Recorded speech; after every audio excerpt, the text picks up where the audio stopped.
Hey y'all, this is Marley K. Hope y'all are well. I wanted to do another review of Leave the World Behind. I'm actually going to do two additional reviews, this one and then one more. But I want to talk about the social aspects of Leave the World Behind because there is one big overarching piece everybody is talking about. I wasn't really going to dig into it, but since everybody else is talking about it, hey, might as well get into it. And it is about the fact that the sister girl in the movie was like, we shouldn't be trusting white people in the SHTF. And her mom would agree. And even the daddy agreed. But he did it anyway. That is my sentiment. And I'm sorry if I have white followers who do not understand the hesitation of black folks when it comes to trusting them when things get really bad. You know, you got to trust your neighbors or whatever. I'm extremely not comfortable doing that because of my history living in the South. I live in the dirtiest parts of the South where the Confederacy was born and the Confederacy died.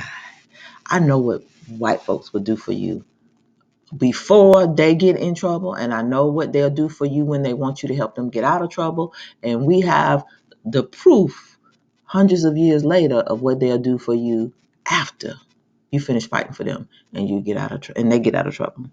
You still gonna be in trouble and poor and destitute, and they'll be acting like you pull yourself up by your bootstraps.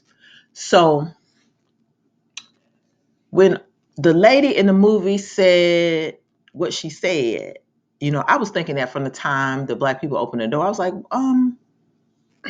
what reason does she have to be suspicious of these people? They drove up in a looked like a Maybach or a Bentley. They're dressed in the finest frocks. They're speaking their good King's English, groomed well.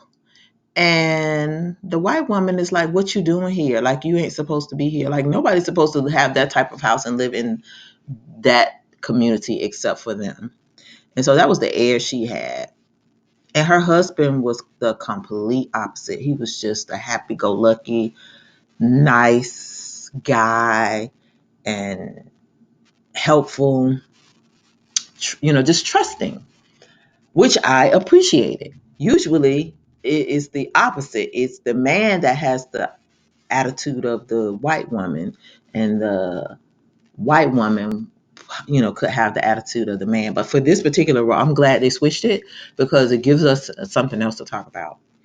But in any event, that woman, that Julia Roberts character, gave that black girl hell from the moment she got into the house. It's like she just had a chip on her shoulder.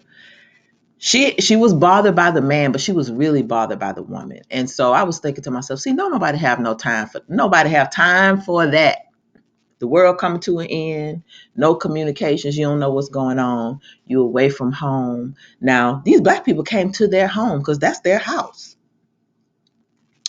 The white people ain't even in their house and they colonized it.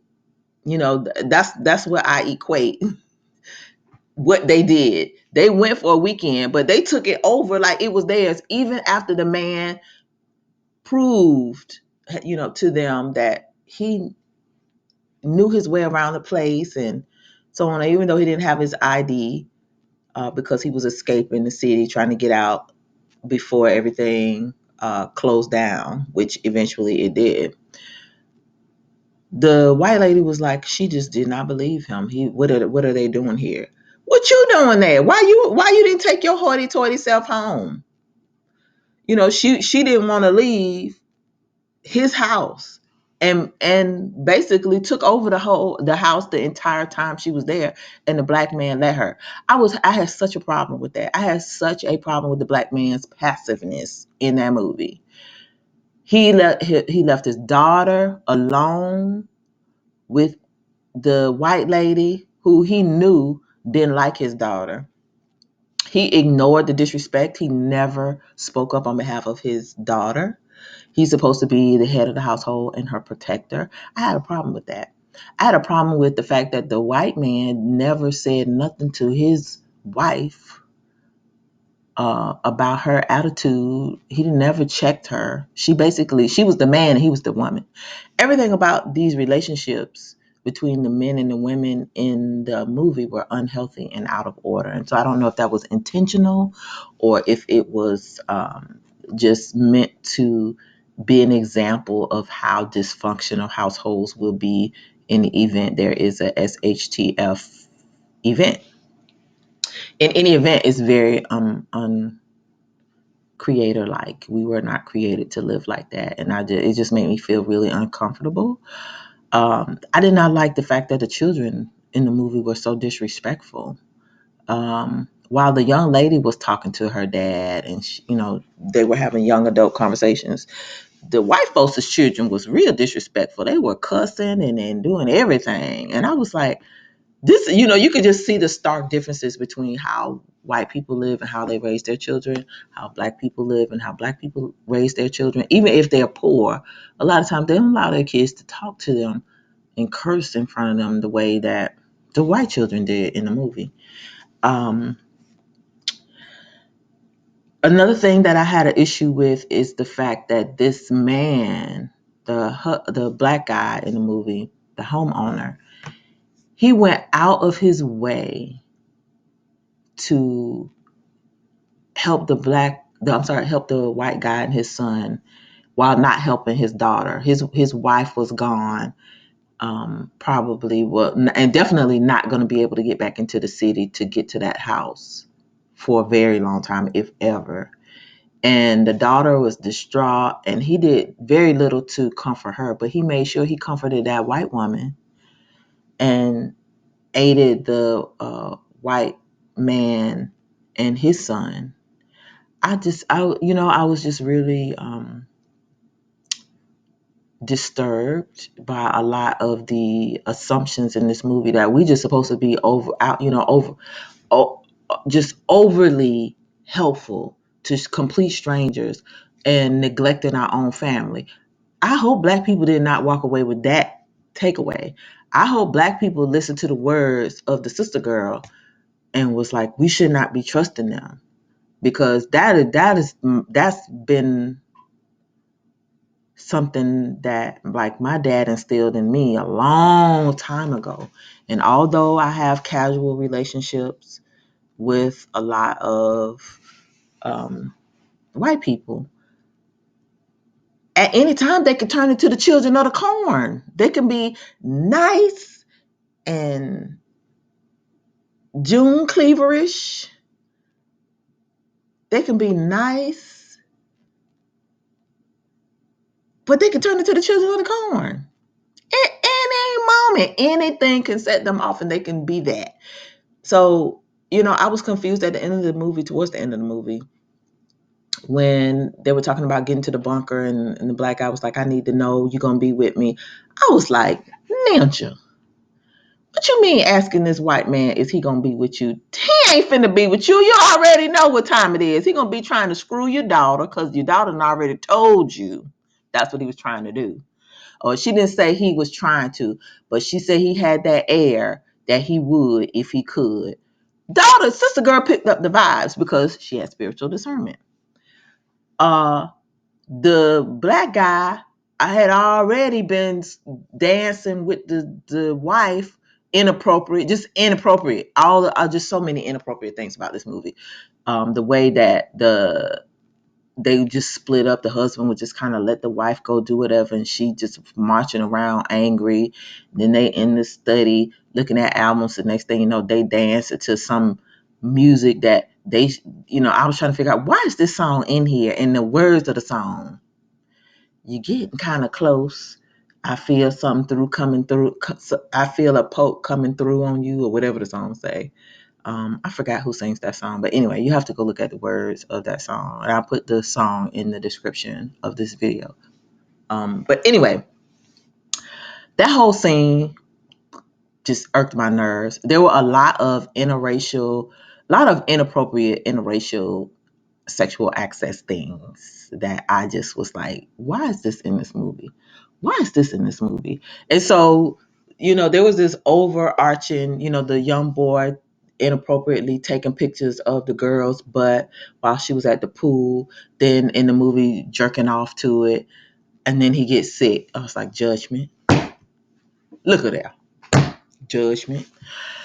So that's how I saw, what was happening in the movie. The girl disgusted by the fact that, it was just so much perversion. It was just so much perversion and disorder in that family, and just it was not addressed. The daughter attempted to touch on some of the things, which is why she mentioned to her dad that she didn't want them there. She didn't want to be with them. She didn't want to be stuck with them. But here, dad done invited them to be stuck with them in the bunker where they're going to go stay at, where the little girl was at in the end of the movie. So dad knew where that place was, and that's eventually where they all were going to go. But dad made the decision to align himself, pledge allegiance to people that he shouldn't have pledged an allegiance to, because he didn't owe them anything. He should have just been like, y'all can go to wherever. I hope life works out for y'all.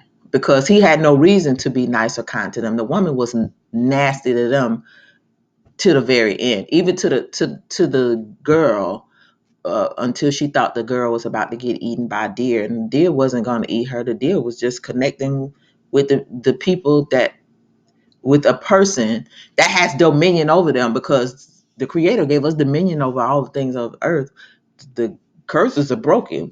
It's time for us to rule. It's time for us to take over. And so that's kind of how I saw it, as the animals were coming and being submissive to this queen who they're supposed to be submitting to. They're coming and looking at her not in a I'm going to eat you kind of way, but like the head of the deer, you saw the big antlers. I just felt like it was one leader looking at another leader and understanding this person is not like the other person. And then the white lady come outside screaming and hollering, and they're like, what's wrong with her? Oh, let's run off. But if they were going to do something to the sister girl, they would have done something to her soon. They would have been attacking her immediately. But for whatever reason, I feel like the animals in this scene in the movie towards the end, when Julia Roberts and the young black lady were in the little cabin in the woods, this was a scene where you could see our the sister, the animals were acknowledging who she was. She did not realize who she was, but they knew who she was. They also knew who Esau was. And so when Esau got the hollering and screaming and whatever, it was like, oh God, here she go. Here they go again. Let's run off animal. Let's run off family. They doing what they do. So that's the kind of my thoughts about that particular scene. But there were just so many things about this movie. And I know people were like, oh, that's racist. No, that's like reality. That's reality for African American black people in America. I ain't talking about no other people. I'm not talking about people who come here and have other experiences. I'm talking about African American black people who have had to endure racism of all types. And no matter what our socioeconomic status is, as you can see in this movie, people were rich. They had a house in New York City, an apartment, and they had they lived on the 14th floor, which means they had money, so they could look over the city. And then they had this mansion out of the city limits in the country, so they were not poor people. The man played for the symphony. They were rich, and that was a hobby, but his day job was apparently investing money. So he was wealthy. The father was wealthy, the black man. But no matter how wealthy he was, he could not convince this white woman that he was good enough to be around her. In fact, he had more money than they did. And she could not deal with that. She was just like, oh, well, he ain't supposed to be here. You're not supposed to be in his place. You rented his place. But here she is thinking that he's not worthy to be around her. And so that stuck with me throughout the whole movie. That attitude, that air.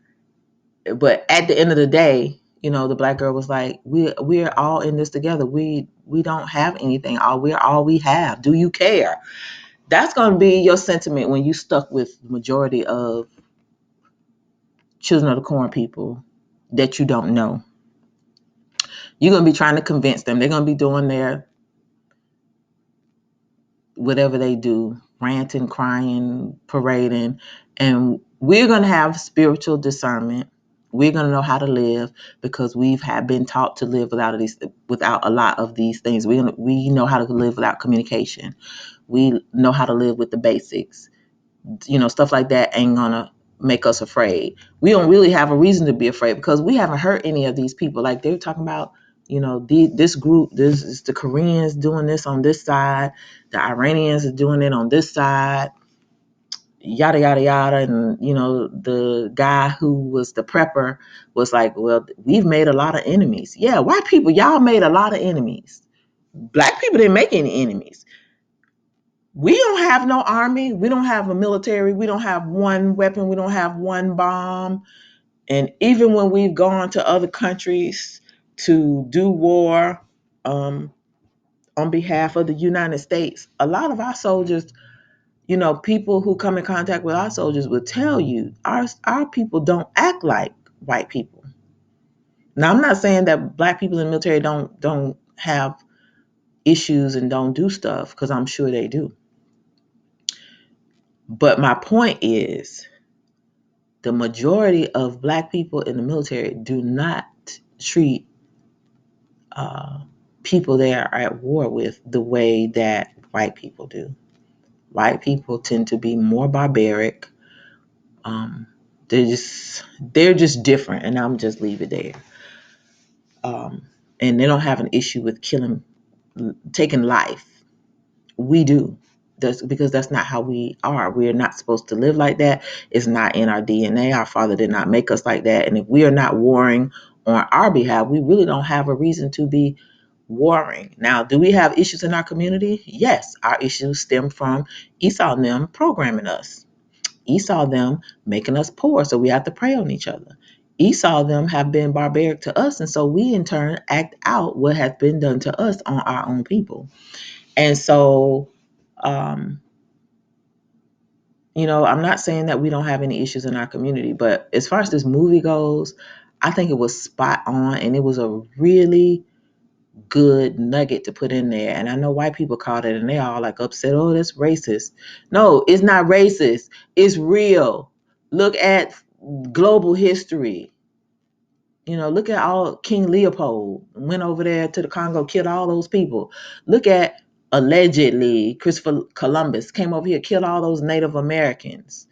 Look at how they have gone all over the world. Look at the Khazars and how they exported black people from the west coast of Africa and South Africa to the New World, which is America, South America, and the Caribbean, and exploited them for hundreds of years, still ain't gave us reparations, and act like we able to pull ourselves up by some bootstraps when we ain't never had boots. All those people is the same people. And so we're in a country with people who have targets on their backs. And so you can end up pairing yourself up with some Gentiles, and I won't say Gentiles, with some children of the corn, because Gentiles are grafted in, they're supposed to be us. So prayerfully, if you are bunkered in with Gentiles, they act like they understand the laws, statutes, and commandments. They live holy.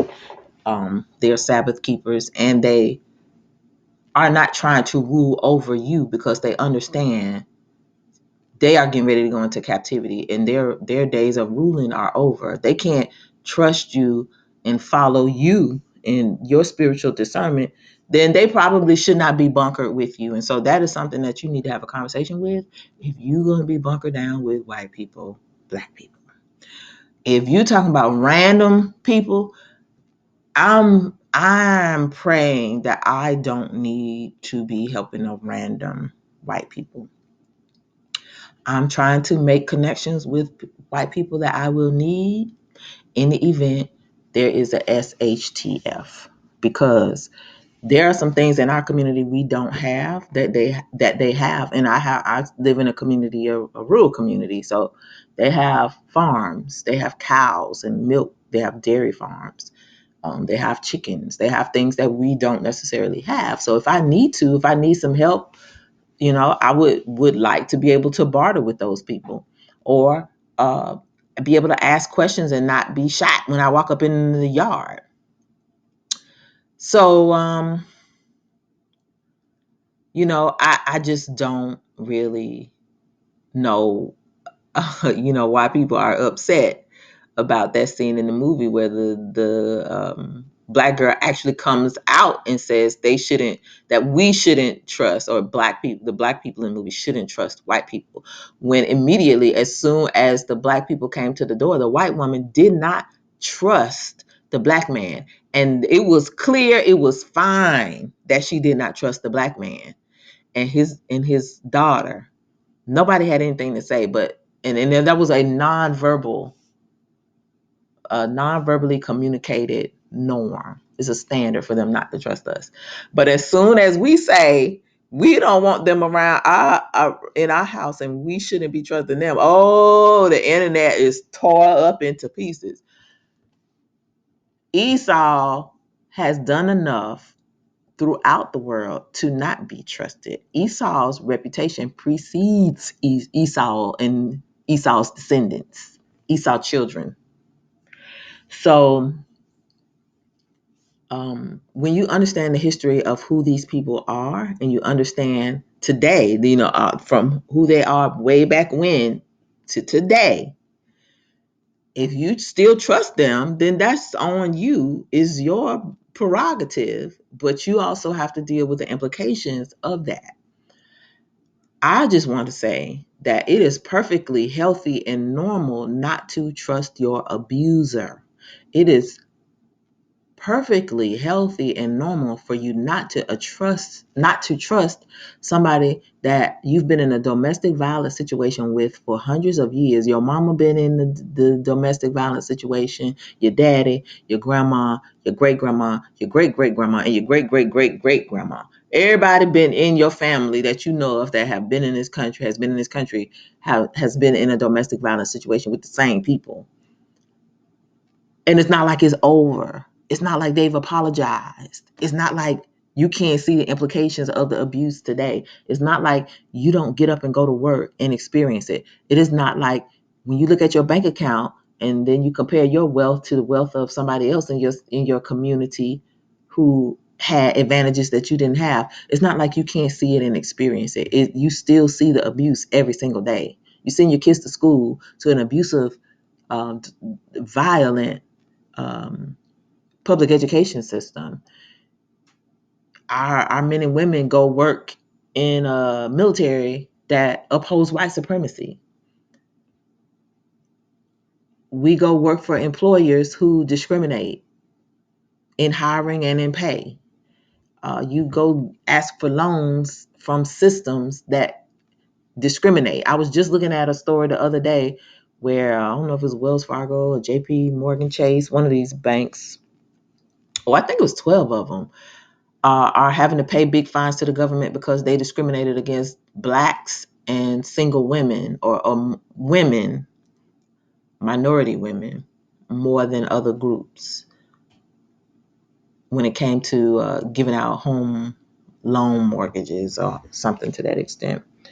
So no matter what we do, there's always a predatory twist somewhere to get us. I don't care whether it's for loans. I don't care whether it's for education, discriminating against us to keep us out of certain spaces, creating spaces where we're not privy to, we're not privy to, and we're unable to get into. So many different situations. And to say it's discriminatory, to say it's discriminatory and racist that they say in the movie that we shouldn't trust them, when they do they do things to us still to this day that show they do not like us, they do not respect us, and they do not treat us equally, is insane to me. So I just wanted to speak on the fact that these people who are complaining about this movie without looking at all the ways that they have mistreated us throughout history. Even when you fought, our people fought in wars for them. I'm in South Carolina, and I mean, so many stories of white people making promises to free their slaves and to give them stuff if they help them fight to keep their property, and then you help them fight, and then the people still enslaved. Oh, oops, my bad. I ain't gonna do nothing. I need you. I'm gonna give you some extra bread and meat, but you still out here in this shack. Or, just think about our 40 acres and a mule. They freed us and didn't give us nothing. How are we supposed to be free? And you gave reparations to the slaveholders, not just here, but also in the UK, across Europe. So to say that if there is a SHTF, if we got to be stuck with white people, we should trust them, y'all are tornado fools. I'm not telling no black person that, oh yeah, you should be trusting of everybody. In the movie, it said that the right thing basically should be tossed out of the window, and I'm paraphrasing. There's a time to do the right thing, and that's when people are doing the right thing, and society has order. When there is no order, you have to toss the right thing out of the window. And you cannot do the right thing by them people, the children of the corn, when laws are in place and you got, a stable society. They ain't gonna do right. The police ain't gonna do right. The government ain't gonna do right. Schools ain't gonna do right. The bank's not gonna do right. They just ain't gonna do right. Their name is Mr. Not Do Right for nothing. It's not Mr. Do Right for nothing, because they only people got to do right is us. They don't ever do right. And I know that's a hard pill for a lot of people to swallow, but I mean, it's the truth. Like, we don't get a break. We don't hardly ever get a chance to do wrong. We haven't had a SHTF where of this magnitude that they're talking about in this movie. But throughout history, when they were fighting for the Confederate States of America, fighting for taxes or what, like, we've always been there. We still ain't got nothing but hard times and stories to tell. And if they could rewrite those, they'll whitewash and rewrite those too. So when it comes down to it, I'm just of the mindset that black folks need to mind their business. You don't ever know when an SHTF is going to occur. But if you are going to be with your Gentile brothers and sisters, you better vet them real good before you bring them into your fold. As far as when you talking about having some randoms walk up to your house like the black people did, tell me they need help. If you don't know them, you better be doing like that white man did, the white prepper. Get on away from here. If you ain't got nothing to barter with, get off my porch. Because they would do the same thing to us. They would do the same thing to your sons. In fact, they probably wouldn't even talk to us. They would just shoot us because they would assume that we were coming to rob them, because they don't believe that we can be good. They don't have any faith in our men. They automatically assume most, not all, and I'm not going to keep on going to this, not all. I ain't talking about all. I'm talking about the ones I'm talking about. The ones that I'm talking about would more than likely mow us down and not give it a second thought. They'll throw up a no trespassing sign, and all you hear is click, click, and you be gone. And probably got a shovel to bury you in the backyard and won't think nothing about it. Nobody will never hear from you again. You know how many times that has happened throughout history?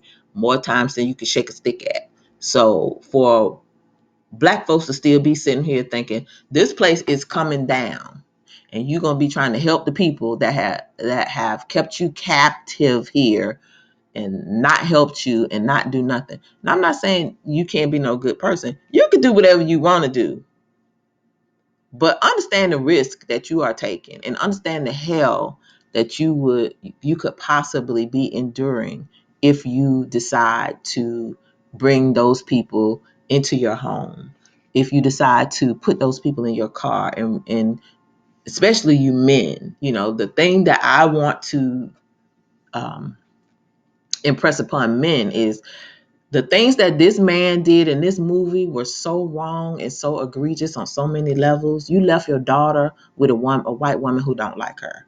You left your only child after her mother was deceased to fend for herself in the event that somebody came to break in. You took your only mode of transportation to help people who didn't even care about you, didn't trust you. And not saying that the man was at fault, but he's the head of his family. He's supposed to rule over his wife, and I hate to use the term rule over, but he's supposed to run his household better than he did, and he didn't. There are just so many things that were wrong in this movie, especially where the black man was concerned. We are indoctrinated that we got to save white people. We got to save ourselves. That's what y'all better learn from this. Whatever, and this is my philosophy. Whatever they say do when it comes to us, I be doing the opposite. If they in your house, that means you better have them outside. If they said you should be feeding and drinking with them, you probably should not be drinking with them for sure. Definitely shouldn't be breaking bread with them. Helping them go look for stuff, you better be trying to help yourself and keep your stuff for your own family, because they will not do it for you.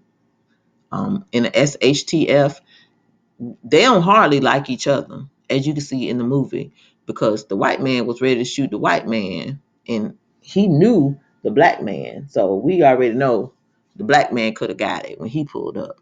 But he was willing to shoot the white man, and the son was in the car. The white man had to beg, plead, cry, and give up $1,000 to get his son some antibiotics. So, in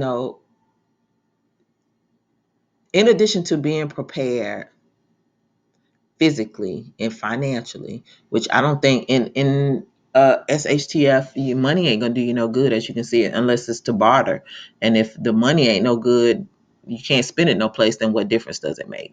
Who's gonna want an American paper dollar if money is no good? But that man made $1,000 off of having a bottle of antibiotics. Perhaps you should be trying to get you some.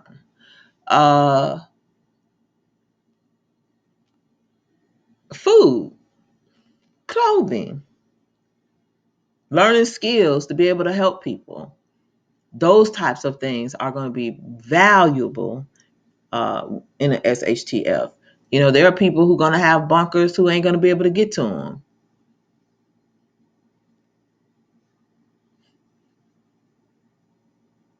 Knowing where to go get stuff in the event there is a SHTF. You're really going to have to think about these types of things, but who you are with when things happen, when this thing happens, is really important. And being with Esau, I mean, you taking your life into your own hands. And not only that, it's just such a huge difference in the way they rear their children, the way that they talk to each other, how the husband and wives communicate. And then you always have to think about the emotional attachments that people could possibly form, interracial sexual issues.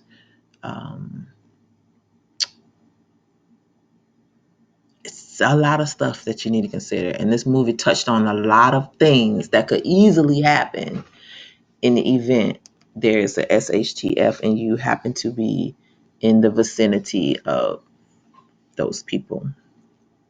We know they have different value systems. They ain't going to change because they're in our presence. And the takeaway for me was, no matter who No matter where they go, even if they are the ones in need, their mindset is to become, one, colonizers, and two, they have to control everything. They're not going to submit to you. If they come into your house, they're going to control that because they don't understand the social hierarchy. They don't understand how racism plays a role in, even when you're trying to survive, you got to do the mental gymnastics of racism and social hierarchy in your own house. No black man should be having to go back and forth with a white woman or a white man about survival stuff. Um,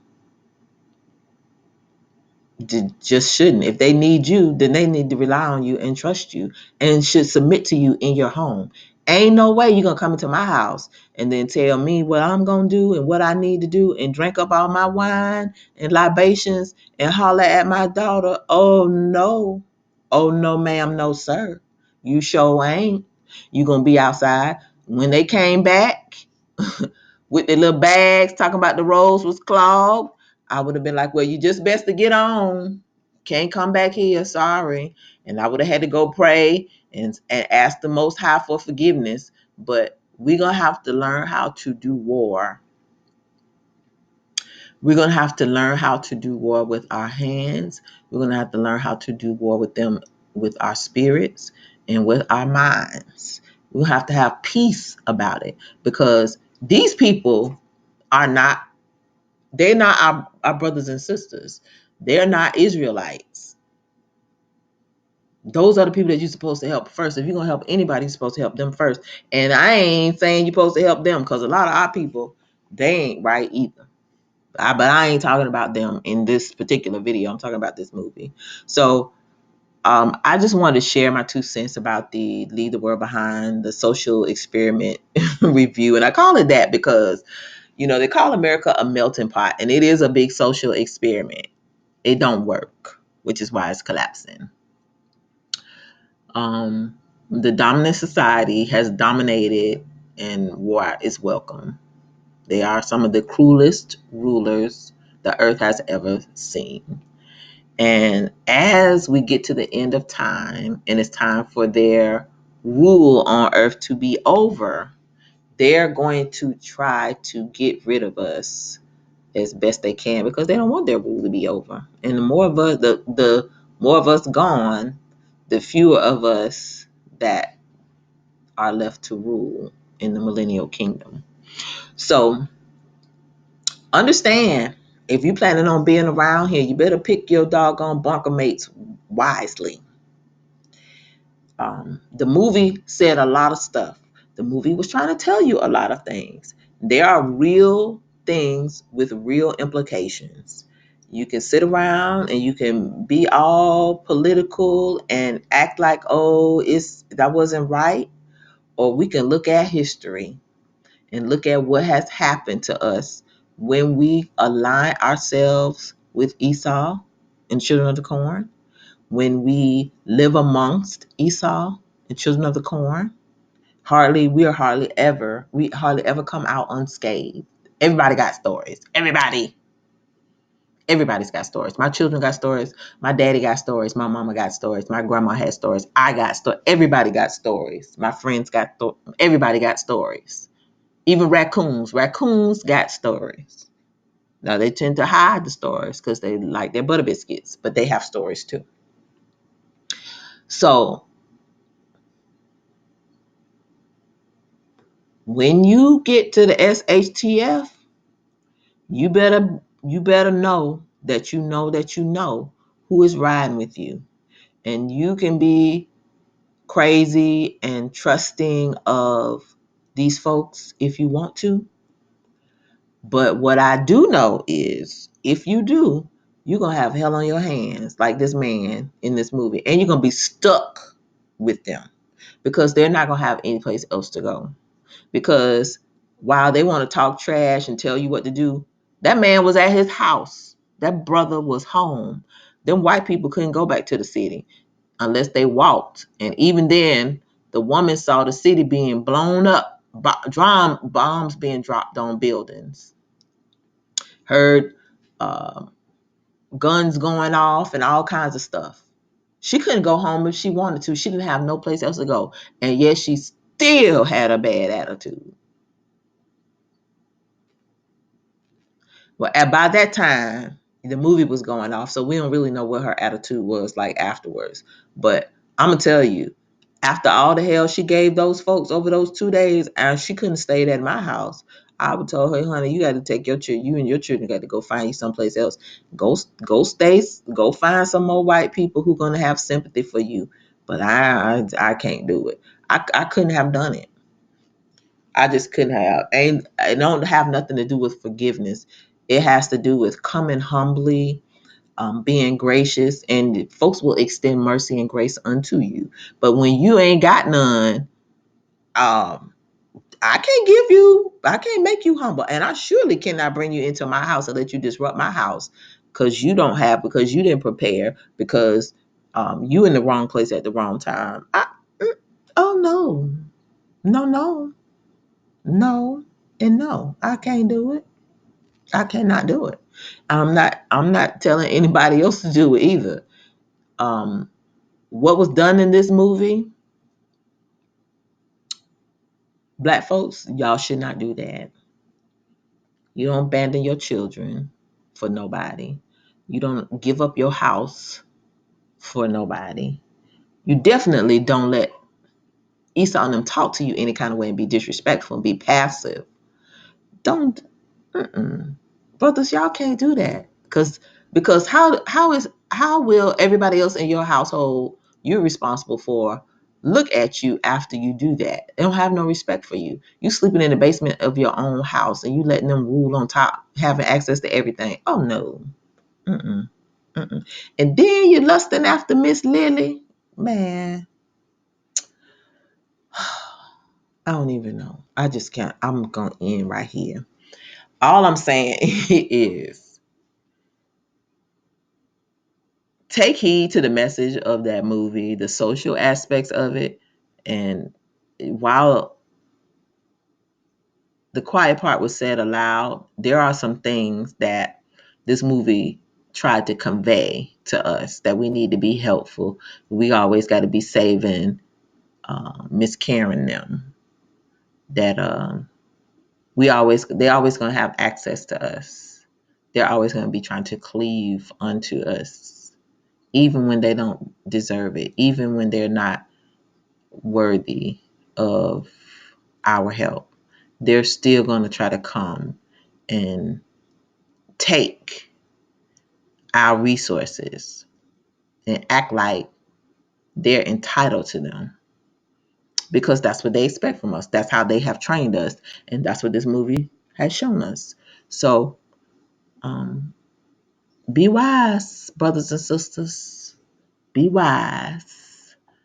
I ain't telling you to be cruel. I'm telling you to be careful.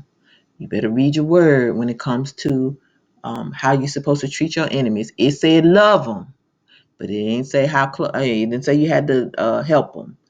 It said love them. It didn't say you had to allow them to abuse you. It said love them, and you can love them from a distance. You can pray for them. You don't have to help your enemies, but you do have to love them. So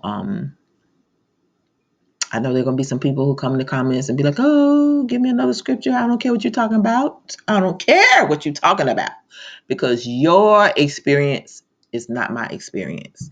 I have fought for over, 40 something years, probably longer than that, with people mistreating me because of the color of my skin. And then when my kids grew up, I had to help fend them off my kids. My daddy had to deal with it. My mama had to deal with it. My granddaddy, great granddaddy, great granddaddy. I mean, I dated someone who was literally hung on the town square and had his land stolen. The family's still here. The family still possesses the land, and the family is one of the richest, most powerful families in this town still today. Please don't tell me about how I should feel and about my thoughts and views of trusting Esau them. It is a tough pill to swallow for some of y'all, but when things get bad, y'all gonna learn. Y'all gonna learn. For those of y'all who in that churchianity and that Christianity and love thy neighbors to love thyself and y'all gonna learn, because Esau gonna show y'all they ain't gonna love y'all the way that y'all love yourself. They ain't gonna love you, your children. They gonna take what you got. They're gonna be sitting around plotting and figuring out how unworthy you are and how stupid you are and how they need to control and rule over you, and you're gonna be stuck in a bad situation, in a domestic violence situation, and you ain't gonna have no help because it's gonna be lawlessness all over the land. So with that said,